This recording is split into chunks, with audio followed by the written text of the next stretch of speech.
Hello guys, welcome to the Mungai Eve Show, and of course you're the #1 online TV show. And guys, today I'm coming to you with an amazing star. We've always seen him on TikTok, and some of us know his story, a bit of it, and some of us don't know anything about him. And I was like, why not? Let's invite him on this show so that we can get to know more about his story and we can inspire someone out there. Anyway, guys, we are having Kian Tizian on the show. Hi, how are you? Hey, I'm good. How are you doing?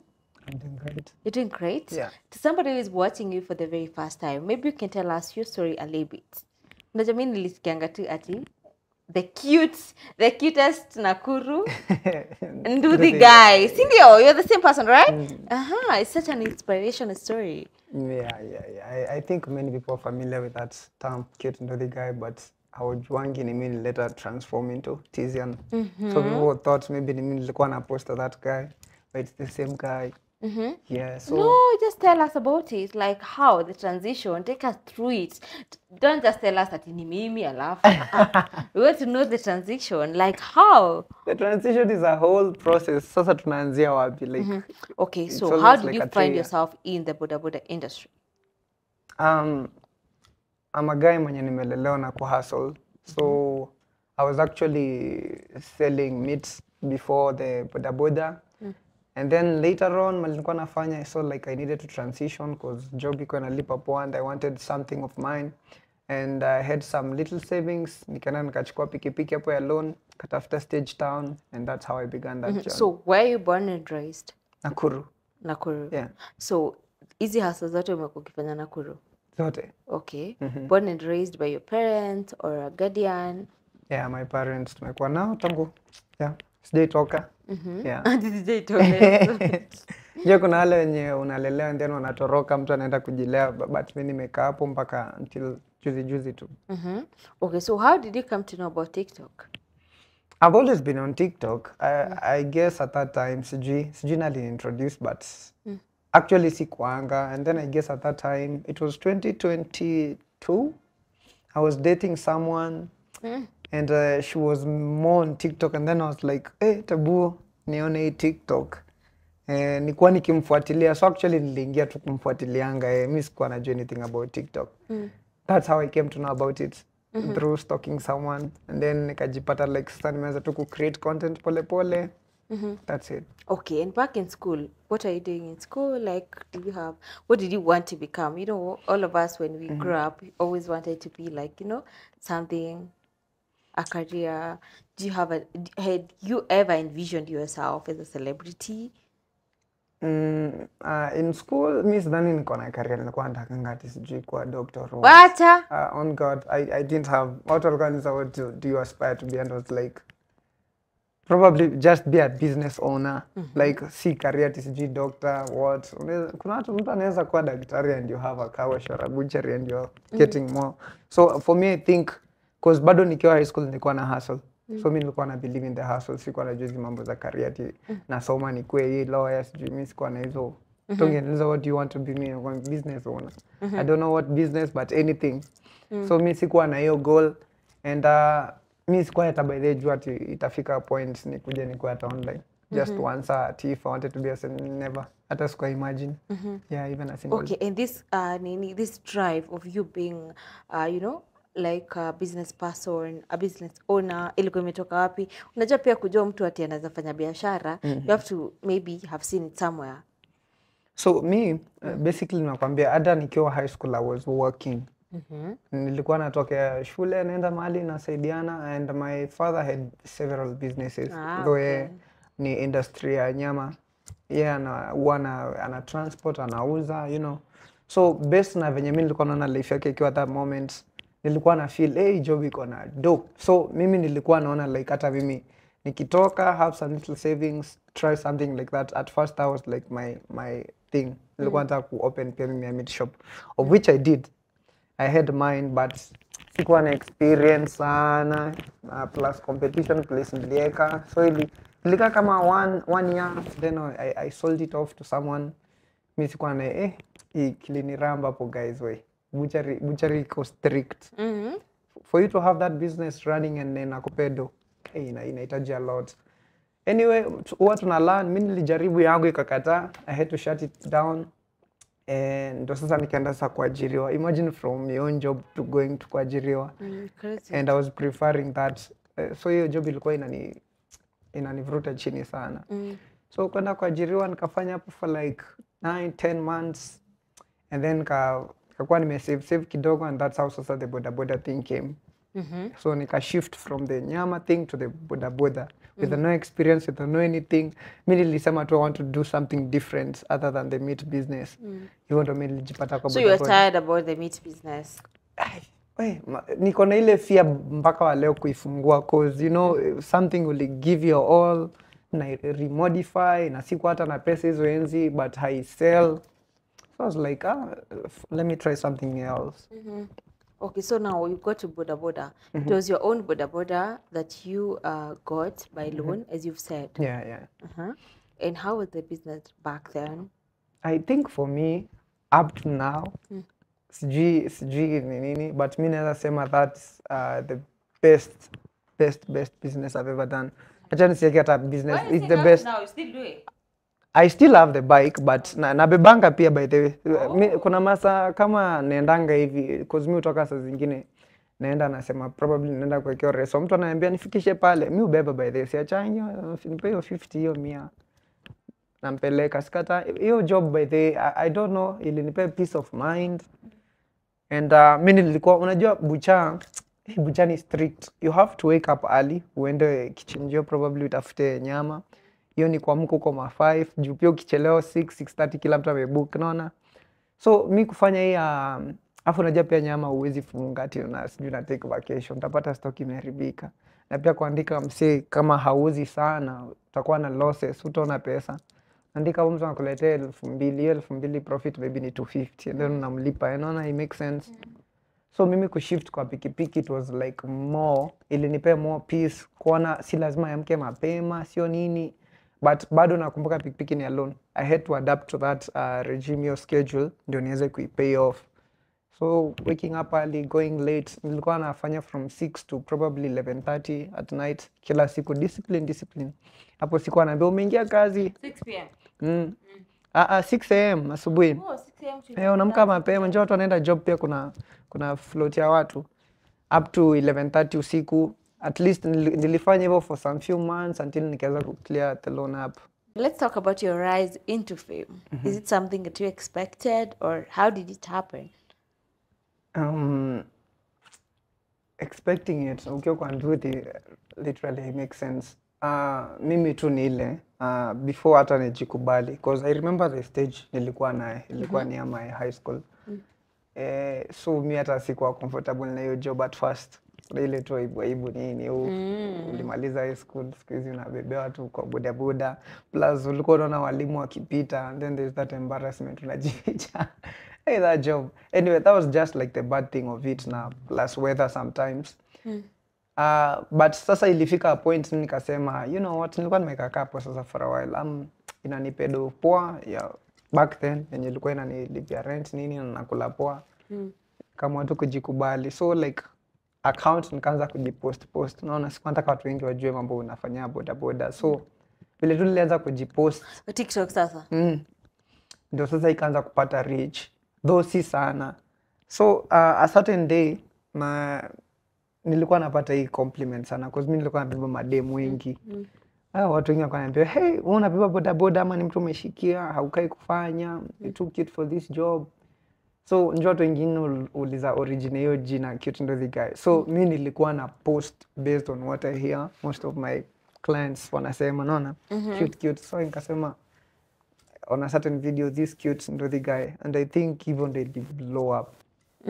So hapo ndo mimi nilijipata, watu wanaanza kuniambia tulikuwa na TikTok, sijui tubebe. And I was like, mimi hata njoo sikuanga sana on TikTok. Na nashangaa like nasikia na trend, watu wanaanza kunipigia eti tumekuona sijui umeko sijui tu kwa sijui wapi. Mimi nashangaa ni nini. Mimi nilikuwa mshamba. Nikasema okay, kidogo mimi nikaambia post zingine, nikipost zinaenda. Hapo ndo sana hata mimi naweza kuona numbers, unafikisha sijui 1 million. Normally ulikuwa unafikisha 300 views, 200. So unaanza kuona 5 million, 4 million, nashangaa what's going on. And I think even though the name Tizian as Nduthi guy blow up on the internet. Okay, and how did you transition from now being just a do the guy into creating your own brand as a TikToker? So I won't lie, I didn't do it by myself. Nearly blow up, and then with that blow up, there's a certain guy you guys know alikuwa anaitwa Chira. Oh my God. Yeah. So there is where he comes in. So after tu aliniona like naongelewa kila mahali and sisi wote tulikuwa Nakuru, akani approach. So at then mi sikuwa na my friends or something. I think vile alini approach akaniambia we need to do a video. I like what you're doing. Supportiane, and I was like okay. I think tukafanya hivyo video and then now sasa ikakuwa like another mega sijui ili shoot pia. So kukakuwa na though it led a lot of negativities sijui kuitwa gays and all that, but wanasemanga publicity is still publicity, either bad or good. So ili ni push like way and then he started teaching me on how people earn with the TikToks live, because literally that's what I do. So kaza kunifunza kuna venye sijui kijikarivi brands nini, so most of so the it's things, Chira who was training you now? yeah, alikuwa sana ni coach. Nice. Sasa umepata hii jina, fanya hivi, niambia tufanye hiki tufanye hii, because he wanted the best for me, so alikuwa anataka ni grow. So hapo ndo mimi ndo alinisaidia hivyo kujua you can earn. At then I remember hata sikuwa na simu poa ya kuingia, ilikuwa imepasuka hivi screen huku, hata singeingianga hivi live. Nilikuwa nashikilia hivi mirror and then naingia na back camera hivi live. And nikapatana tu na amazing supporters hapo, simu mpaka tukabai ingine. Hiyo ndo ilianza. Yeah. Okay, and looking back, of course, after you introduced, like when you uliungana na Chira, and he was the one who was supporting you, so many people were like, hey, of course, it's something that imekuletea a lot of backlash, as much as you've grown from it. Yeah. Did it affect you in the beginning in any way? Sana, like way that sijui mi sikuwa na expect hivyo. Actually, you know, me was innocent because nimekwambia mi sikuwa an online person. Chira mi hata tu ni jina tu nilikuwa nishawahi sikia, sikuwahi jua like something. So vile alikujanga, mi nilikuwa nafanya videos by then, watu wengi wanafanya tufanye video. Mi nilikuwa like it's just a video we are doing. Kaambia hata we post, sijui kaambia sawa mimi nitapost. Mi sikuwa na mambo mingi. So mi vile nilipost by then mi sikuwa na expect ita go hivyo. Nikaanza kuona watu sijui wanaita gay, sijui let a lot of negativities. Hadi watu tumejuana na wao for years wanaanza kuniuliza kwani unakuanga. Like tumekuwa hapa na wazee wa stage. But the moment sasa hizo rumors zilianza, watu wakaanza kusema kwani Tizian unakuanga gay nini, nikamwambia wewe kwendeni. Mimi tumeshinda nyinyi hapa sasa ndio mnaanza kunishuku. Even my own family wakaniuliza jichunge sijui nini. Huyo kijana sijui anakuharibia jina. Mimi nikamwambia mimi si mnyinyi mnanijua. Mbona mnajali about what other people wanasema?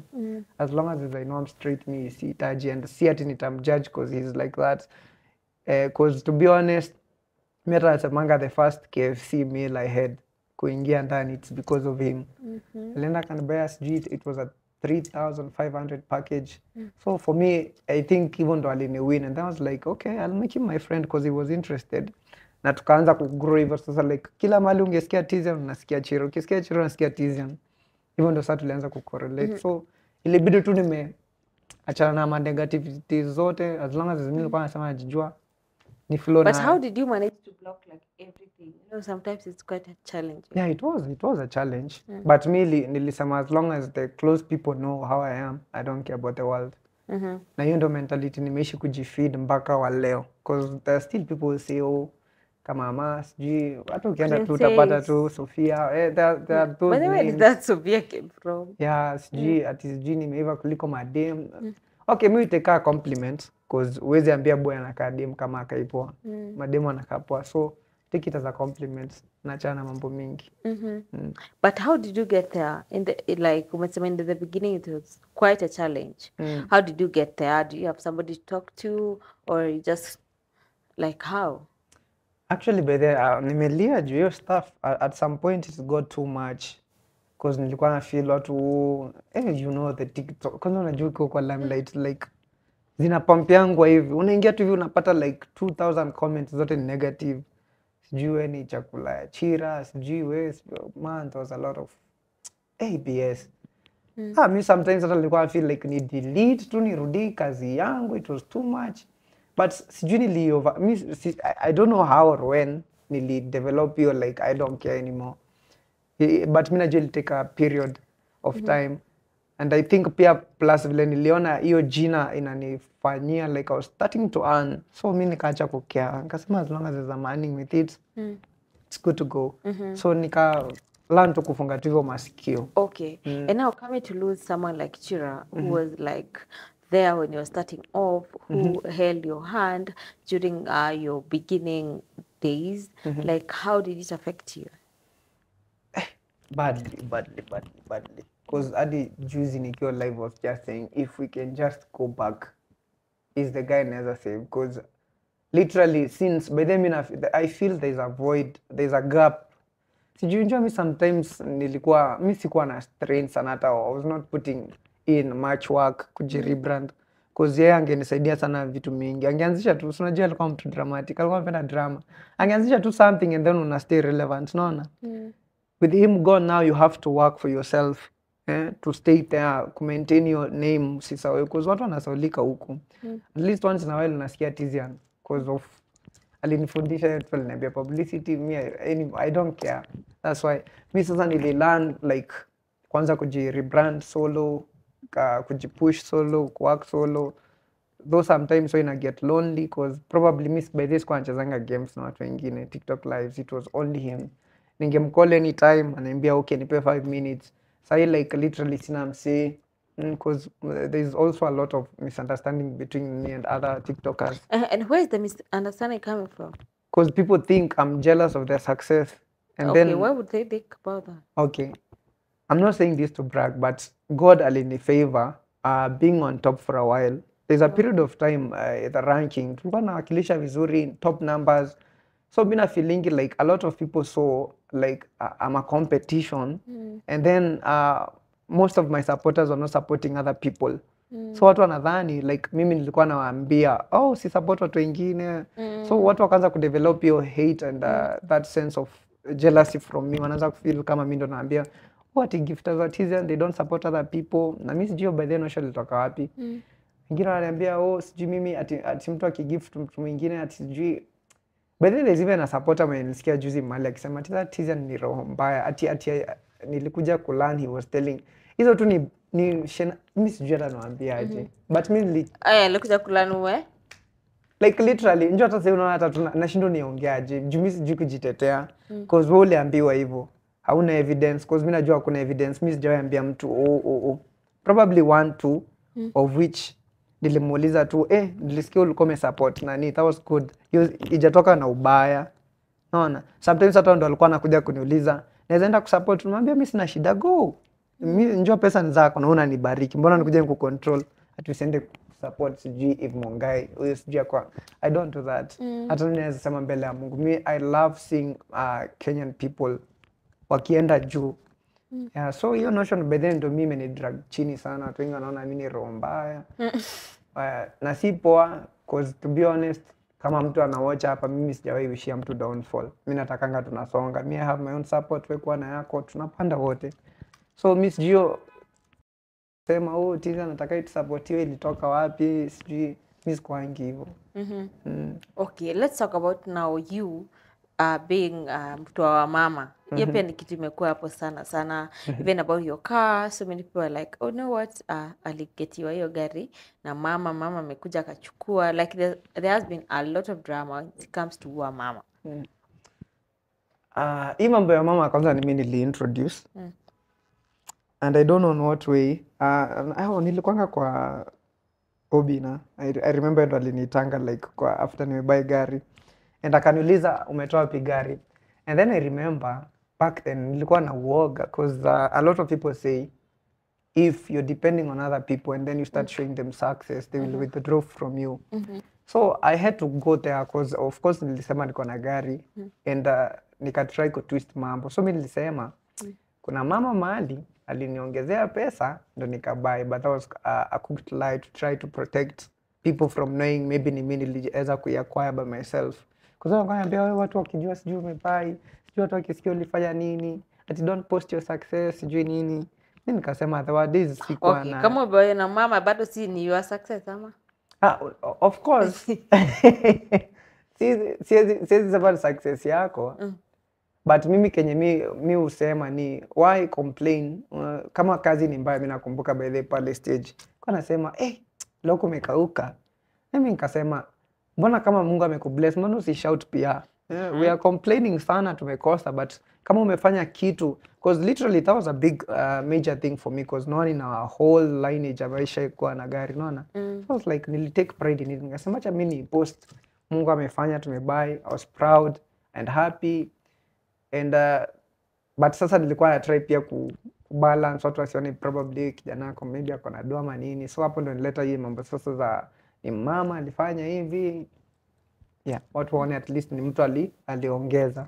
But literally hiyo ni savings, it took a lot of saving. Mimi nikaeka kujinyima, no going out, no vacations, ndio niweze kuacquire that car. Okay, and do you regret maybe for lying? Actually, can I call it lying? Was it lying? I don't think it was lying. What was it?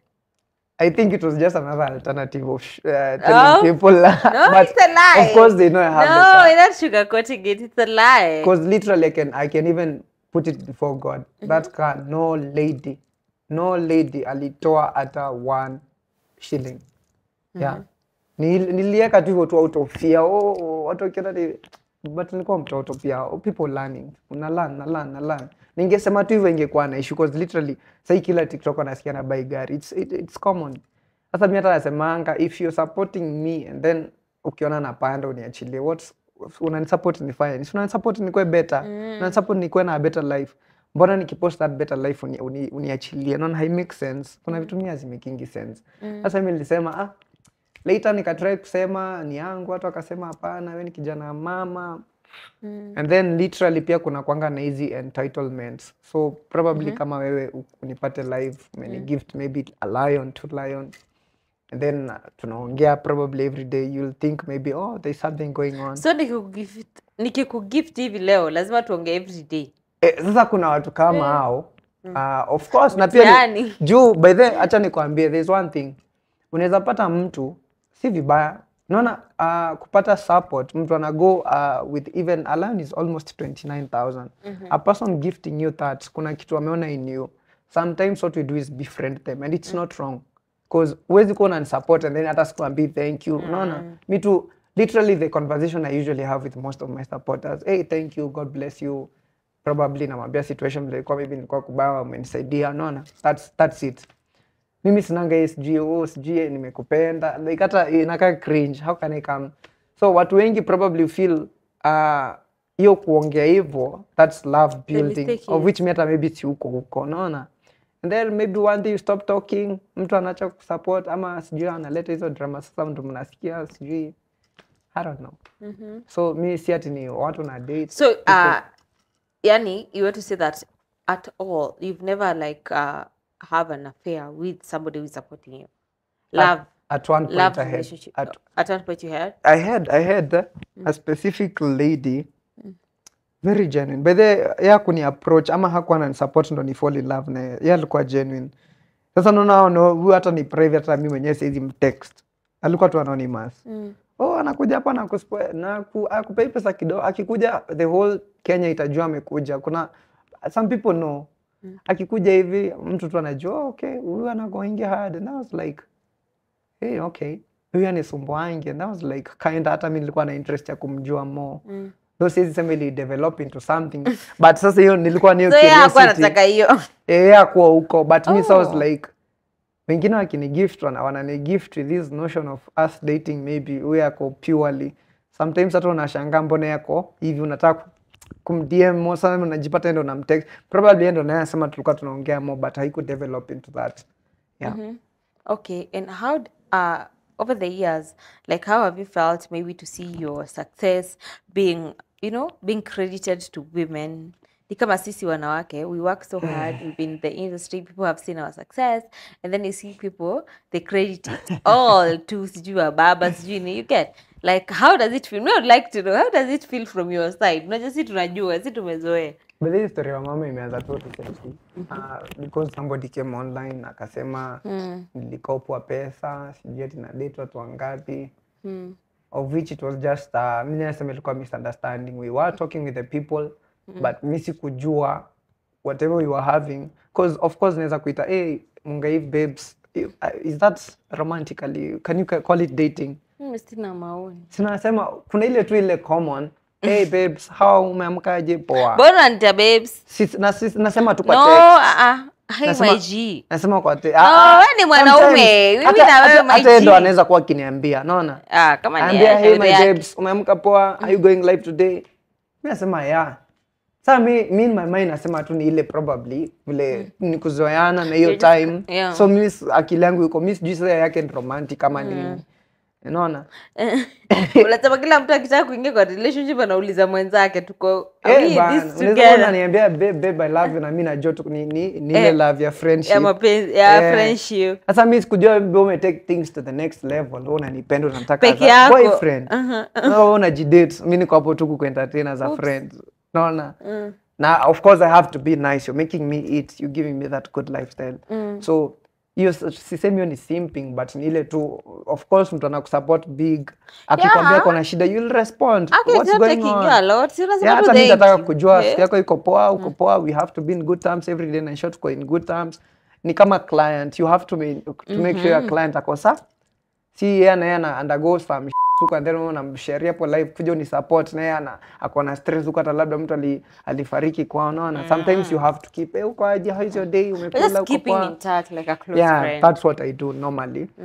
And probably I feel like wengi wana understand na love. Tizian is in love with me because he checks up on me, we talk, of which mimi sijawahi kuwa huko emotionally or something. Ile tu as a friend, I have that respect for you as a friend. So probably mtu anakasirika na feel that's why mnasikia hizo scandals. Does that mean that you've not been in any romantic relationship ever? Never. Never with my supporters. Okay. No. Yeah. So relationship zako ni watu wa kawaida? Actually kudate kwanza personally, talking about it, nimechill for a while because kupata msemo ya kupenda for you, utapata wase tu wanataka kuuse of to be in that moment. Yeah, it's quite unfortunate, especially when you're a public figure. Najua unanielewa, like nataka tu kujulikana kama maybe boyfriend ya Eve na dem ya Tizian, which ni ngumu, so you have to take your time. Ama mi nasemanga probably fall in love with an anonymous person, mtu mwenye unajua hataki anything from you, si ati ni followers or something. That makes sense. And there are very few, eh? Yeah, no, but sasa interaction yao kuongea nao ndio ngumu, but mi prefer hivyo relationship yangu ikuwe hivyo. Fall in love with a person that hayuko online. So currently are you in one ama bado?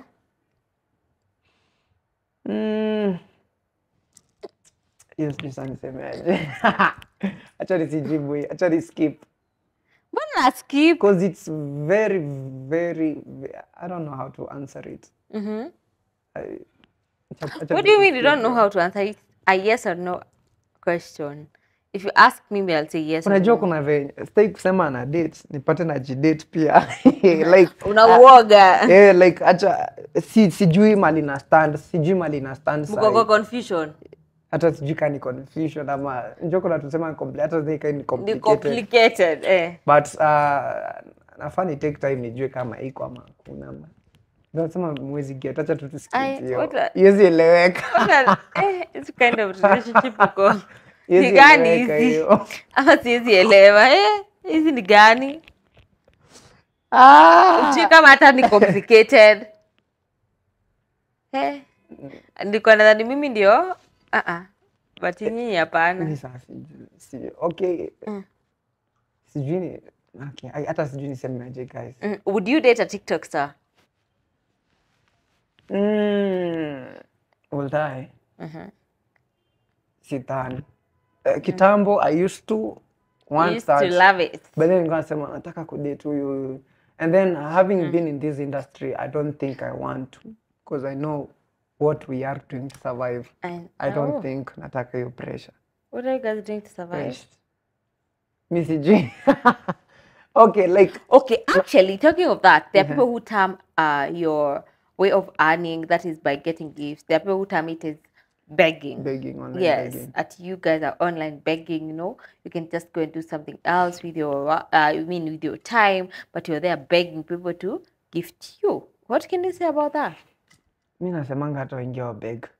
Because literally there's no way you can mi nasemanga by the kila kitu mtu anafanya ni na earn. It's God orientated. Because wewe unaweza kuwa na bigger name and you go and try to do that begging and maybe utoke na 50 shillings.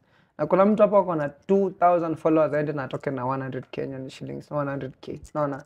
So kuna watu husema ni begging nini, mimi nasemanga kwa unaona yetu ndio easier because people call us lazy.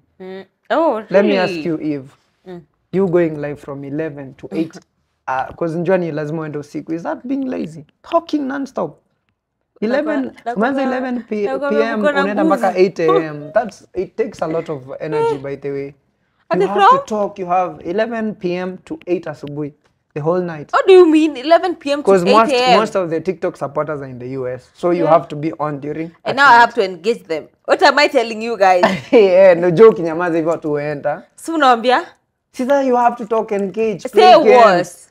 Mtu akosangi imagine. Because you know the comments keep unaweza ona comment you reply to it. Ama uone comment bring a story or something you've always wanted to say. Mtu akosangi. Ukikosa unakunywa maji ingine inakuwa ishaingia kwa akili unaongea. Yeah, it's very hard. It's a lot of work. Sana. Watu wanaoverlook. Watu wanaona yeye amekaa tu chini amepata 50k. Hiyo 50k umekaa hapo umesweat huku umechoka, hujakula hata labda. Na hapo kuna watu wamekuja wamekutukana, umekufa roho. But what is the long term goal? Kwa sasa utashinda hapo. Long term goal ni mtu mimi sisemi nimefika ijanifikisha mali nilikuwa nataka because literally I still have the same mentality ya kuwa business owner. Ndio nilirush na gari. Siwezi sema na regret because mimi sometimes natoka ina save a lot kuliko Uber. Unaona? Uber unaweza pata kutoka hapa to my place because mimi nakaa mbali ni 3000. Gari yenye iko ukiweka hiyo 3000 nakupeleka na kupea services zingine. So mimi niliona it's a way pay na kusaidia kusave naona. Bora umebuy gari ya ribiki ufala. So mine is until I have enough to start the business I want here. That naweza sema sasa hata mimi sana nimerest. But let's say something that people love saying but I don't really like it as a content creator. Unajua watu wanakuambianga na wewe sasa leo YouTube ikafungwa. Unajua I don't like that comment. But let me ask you, like today we assume we've seen other countries whereby TikTok has been shut down. We assume it's not working anymore. Would you say that you've secured something that you can say it's okay, it's not working, but I can be able to do something else? Nah, I don't think. I think TikTok ikifunga sasa nitateseka. Hey, you're being honest. Honestly speaking, I'm depending on TikTok right now. So you're taking it as a job? Yeah, like though I'm not sifanyi sana because ini kazi nimepigwa vita mpaka I'm not at the peak as I used to be. Imeshuka, so mimi naifanya tu sahi tu for survival.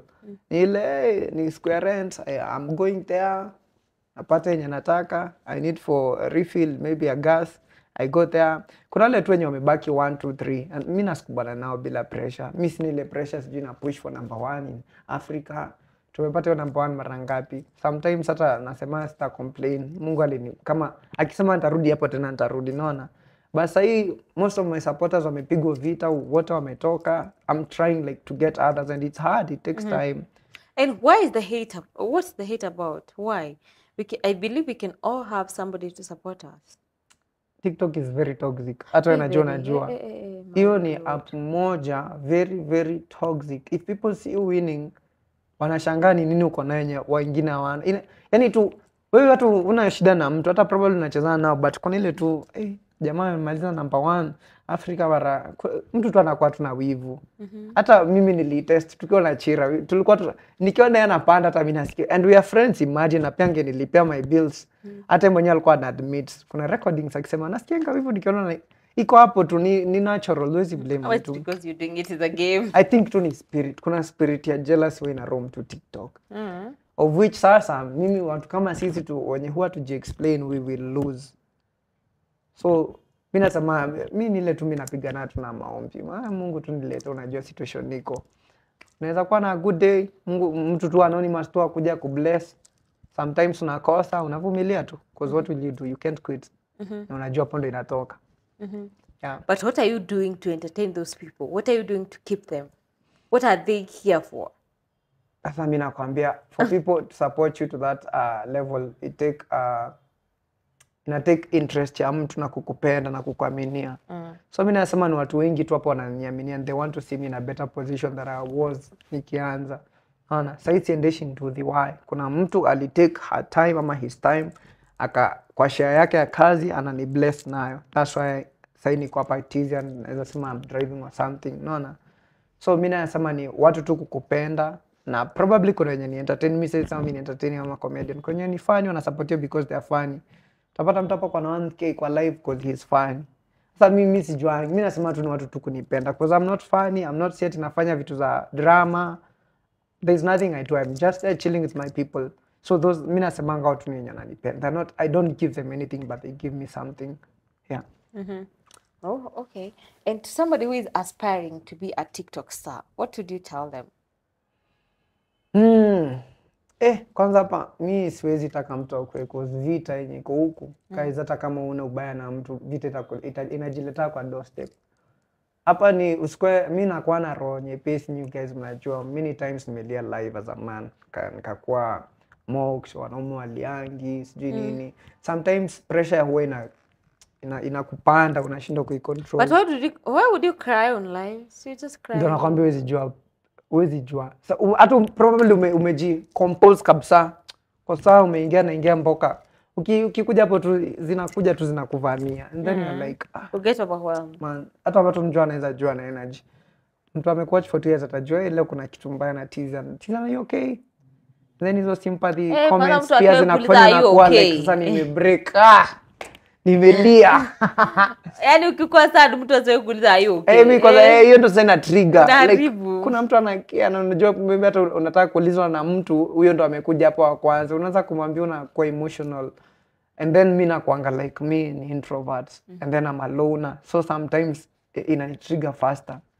Unaona? Yeah, that's why mimi hata naambianga watu wengine kwa section today I'm not good, na feel very weak. Mniongelesha hapo fala tu kwa comments tu, we have fun. Mkianza kuwa soft na mimi nitaanza kuwa like soft hearted pia. Okay. So you said what is your future plan now? For me, tu nimekwambia to be a business owner in Kenya. What business? What kind of business are you talking about? I have one. Najua ndio anasema hata baadaye I did a YouTube video jana with my sibling, akaniuliza like tunafanya hiyo Q&A, akaniuliza nataka kuweka business gani, and I said car wash. It's simple, car wash, but mimi naiangalia in another aspect. Njoo nimeza hizi car wash, mimi kuna venye naiangalia na kuna venye na ukiona mimi naangalia kitu kama hiyo, kuna mtu nimeona how much ana make na lifestyle anaishi because of that. So mimi kuna yenye nina visualize, but I'd like to own a car wash first. Like hiyo ndo business ya kwanza iko hapa. Yeah. And so far you don't have any business right now? No. Sema tu ni pikipiki nimeweka in case nafanya part time boda. Why are you not giving someone else to do it? Nah, sitani. Because literally I can njoo kipea mtu pia damages nini zake problem kuletea 300. Hiyo 300 inaweza toka nipate. So mimi opt nikae nayo. Yeah. Plus pia huko mimi si huko, mimi si mtu huko. Napea mtu iende. Imesa nikupeba pikipiki yangu uibe. Nitafanya nini? No, uko shago. Uko Nakuru. It's high time nianze sasa. Anyway. Kawash itafunguliwa, I believe. You really believe in a car wash? I believe. By that, hiyo ndio ilikuwa my goal ya 2025. A business. Okay, and right now, have you gotten another car already? Yeah. Kuna yenye nilikuwa naangalia. But na hii watu wa mama. Akimbona like by the hii kitu ya mama sasa ndio inaanza kunihit. Cause sasa hata nikipost kitu mtu anasema nataka huyo mama. And I'm like, bro, kwani muamini naweza wakia for this? But kuna gari nilikuwa naangalia. But tunasikianga wakituambia baba. But it's too much. It feels bad, right? Because mimi nilienda juzi nilipost a certain, nilikuwa nimeamka guys, kuna gari nilikuwa nataka kuiona. And me wanna believe in speaking positive things because what's gonna happen. Because ukinena mabaya wewe ina happen. So mimi niliamka, there's this car ilikuwa tu, I made a video on YouTube nikaambia watu naitaka. So nilikuwa nataka niende ni touch, I drive it, I know all about it. and then acquire it maybe someday. Yeah, I saw that video. Yeah. So nilienda nikaona it's a GLC 43 and mi njua mi ni boy of course napenda performance. Nikaona vile iko si ati nasema gari yangu ni mbaya, pia yangu ina perform, but nikasema okay, someday naweza taka ku own this, you know. So that was the, hiyo ndo ilikuwa essence ya mi kufanya hiyo video, but si ati niliacquire. Yeah. Oh, so not like you have it. No, I don't What have it about right ile story ati ulinyang'anywa gari na mwanaume? I mean na wa mwanamke. mama. Okay, so hii gari nimekuwa nayo plus sasa naona nilikwambia mimi ndo nilisema na mdomo yangu ni mama alinipe. So venye watu walianza kuniuliza mbona tukodi na gari. I was like simuongee tu, ni mama alichukua. But gari yangu ilikuwa imepata damage ya gearbox. Kuna unjui A7 Audis vile ziko chini, najua watu wako na hizi ma BMW na Mercedes wanajua. So ukigonga like mawe hivi ni damage. So nilikuwa nimeua gearbox na ilikuwa inahitaji a lot of money. So mimi nilikuwa nipeleka garage ndagwe polepole, afu najua hizo vitu ni lazima zishipiwe. Of course ina taking time. So hiyo ndio ilikuwa hiyo period mimi nikaambia watu gari ilienda but ilikuwa kwa garage. So watu tu wakaongeanga au kalinyaganywa gari. Tulifurahi. Oh, sijui ni wa mama, sijui ati sijui siku perform. Yaki kulikuwa na a lot of talks. Anyway, mi gari yangu kwa najua iko garage inaundwa na vile nilitoa nilitoa by the juzi. How long did it stay in the garage? Ilikaa for like 2-3 months. Mbona sema 2-3 months kama ni long? It's long. 2-3 months it's long. Hiyo ni a long time without your car.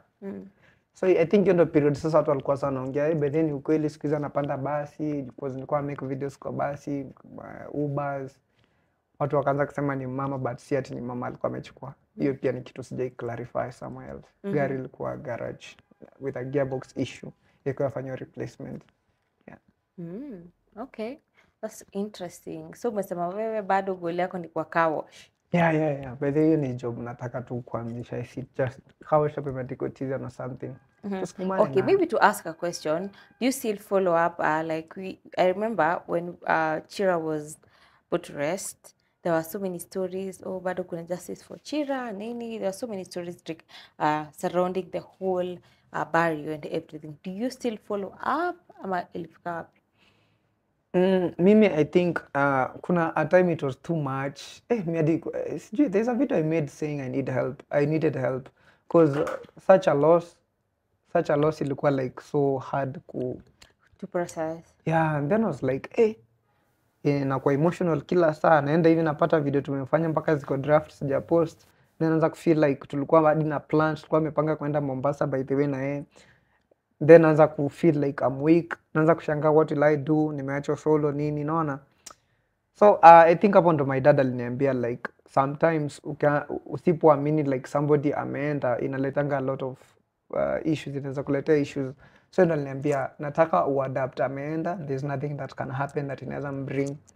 So hiyo ndo mimi nilifeed kwa mind yangu, nikasema he's gone, na mimi nikatoka kwa hizi madrama zote sijui za nini, mimi nilikubali. Nasema hiyo sasa tuliachia Mungu, kwa hata mkijua mwenye alimfanyia anything, what will you do? You can't bring him back. Yeah.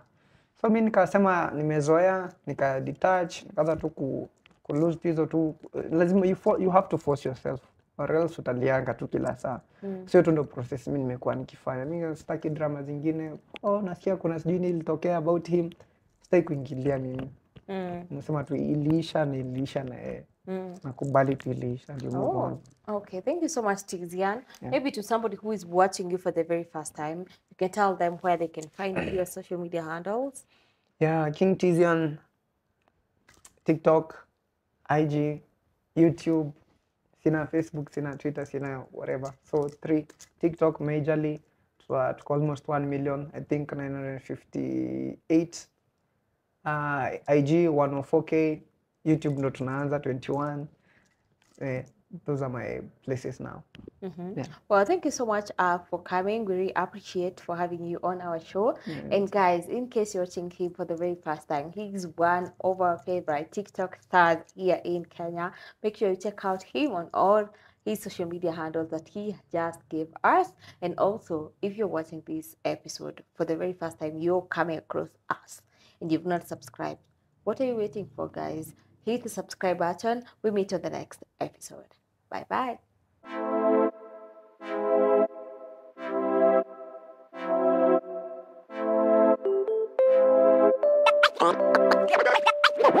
One.